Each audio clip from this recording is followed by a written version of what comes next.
I'm sure you've wondered, what are bunny ears? Whose bones are we using in the corset? What's a conical shape? What's a waist cincher? What's a capped corset? What's a long line corset? I'm explaining all that today. In today's episode, we're doing a glossary. So I'm going to define terms used in corsetry. Welcome, enjoy, let's do this.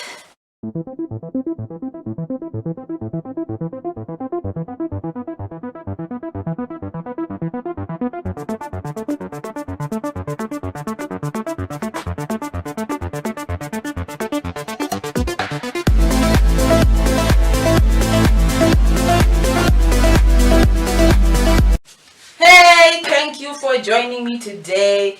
It's really wonderful to have you here. I appreciate that you actually come back every week.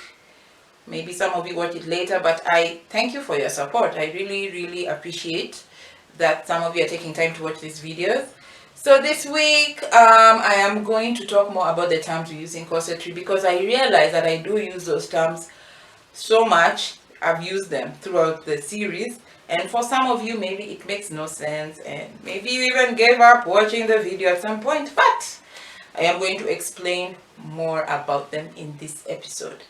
So the format is going to be a bit different. If you have not watched previous videos, you probably hear I mentioned some of those terms, so I'm going to do a glossary type video in this specific episode. So the format is going to be different. I am going to introduce the segment and then I will just do a slideshow with music. I'm not doing a voiceover this time, I'm so sorry, but I just think the definitions are so short. I don't want to make the video longer than it should be because sometimes when I do voiceover it becomes long. So today the video will probably be a bit shorter. So the beauty of the slideshow is that you can actually take screenshots if you want and just learn more about the terms. I'm going to include pictures, do not worry about that. But I think generally this is going to be good information for you to learn more about terms used in corsetry. So let's start with the first one. So I'm going to start with corset shapes. I know with the very first video, corset anatomy, I did mention some corset shapes, but I just mentioned over bust, under bust, and waist cincher. So I'm going to go deep into that because there's actually more, believe it or not. There are things like conical shape, long line shape, capped corset, and all that. And I think they're very important because the truth is corsets are worn by people of all shapes and sizes. Whether you're slim, there's also slim fit, or curvy, there's hourglass. There are corsets for all sorts of people. There's a lot of misconception that it's only for people who like hourglass shape. It's not true because there are people who wear corsets also for support, and so it's not just for beauty or vanity, it's also for support. And you remember in the very first video I also explained that there are medical corsets. So there are people who actually wear custom made corsets that are not medical but to also help with their medical condition. Either way, I'm going to explain those terms in this slide, the next slide coming up.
We've already done corset anatomy, and you think you know all the parts. Well, I actually did not show you all the parts. There is more to a corset than the few parts I showed you. The ones I showed you focused more on the outside. I'm also going to explain a few more on the inside. I can give you an example of something I didn't mention. There is something called flossing. It looks like a very pretty embroidery stitch you've probably seen in some corsets on the internet. They usually appear above and below. You might think it's just for embroidery, but it's actually also to hold the bones in place. I'm sure you did not know that, and now you've learned something new. So watch this list. Maybe you'll learn even more new things, and we will get into the nitty-gritties of the parts of a corset.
you've made it, and I hope you've enjoyed this episode and you've learned something new. If you have any questions, please don't fail to ask in the comment section. I read all comments and I respond to all comments. Thank you for everybody who interacts with my content. Please like this video. It really helps YouTube suggest it to other people, especially people who are interested in this specific topic. Subscribe if you haven't. Please consider doing that. Like, share. I appreciate all the support I'm getting. This content, basically, for me personally, it's to empower the fashion community, specifically on this continent, but of course anyone in the world is welcome to it. I really do feel like, specifically in Africa, we do not have so much information-based content, especially for fashion. We have a lot of tutorials, but information-based content on fashion isn't really easy to get, and most of the content that's there is usually international. So I really wanted to empower my peoples with fashion-based content. So apart from all your learning from the content I come up with, if you have any specific topics you want me to cover in the future, please let me know. You can email me. My email address is also at the bottom. And also follow me on my social media platforms. All the links are at the bottom of the description. And I also would appreciate if you'd really like to support me in any way in monetary terms. I do have my PayPal for international people and also MPESA for the Kenyans. I don't know what to say. I'm really grateful for the support I've gotten so far. I just started this late last year, and I'm proud that I've been able to be consistent and get these videos every single week. So next week we do our last video for the corset series, and we will talk about the wear and care, because corsets, unlike other clothes, have very specific ways you have to wear them, very specific ways you have to care for them, and because they are a bit new to most people, I think it's a very necessary video to do. So see you next week. Thank you so much for watching. I appreciate all the support. Bye.